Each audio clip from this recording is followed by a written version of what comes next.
আজকের সকালটা খুব সুন্দরভাবে হয়েছিল। সারা ওয়েদারটা ঠান্ডা ঠান্ডা হাওয়া, বৃষ্টি, গাছে ভেজা জল টিপটিপ করে পড়ছে, দেখতে তো খুব সুন্দর লাগছে। মেঘ ডাকছে, ঝমঝম করে বৃষ্টির আওয়াজ, ভিজে মাটির গন্ধ, এই তো একটা নতুন একটা আনন্দের কথা। তো যাই হোক, তো এখানে বৃষ্টিটা পড়ছে তো খুব সুন্দর দেখতে লাগছে। তো সকালবেলায় আমি ঘুম থেকে উঠে দেখি যে বৃষ্টি পড়ছে। রাতের বেলা তো বৃষ্টি নেমেই ছিল, সকাল দিকে আর ভালোভাবে বৃষ্টিটা হচ্ছে।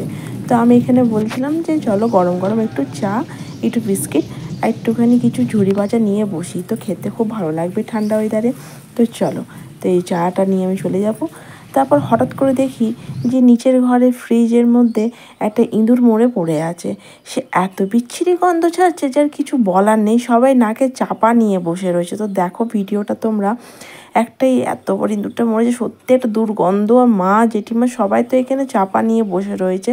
তো যাই হোক, এই করতে করতে আমি রূপমকে চলে এলাম ওপরে নিয়ে খাওয়াতে, কারণ আমাকে অনেকগুলো ভিডিও শ্যুট করতে হবে আর অনেক কাজও আছে এমনিতেও।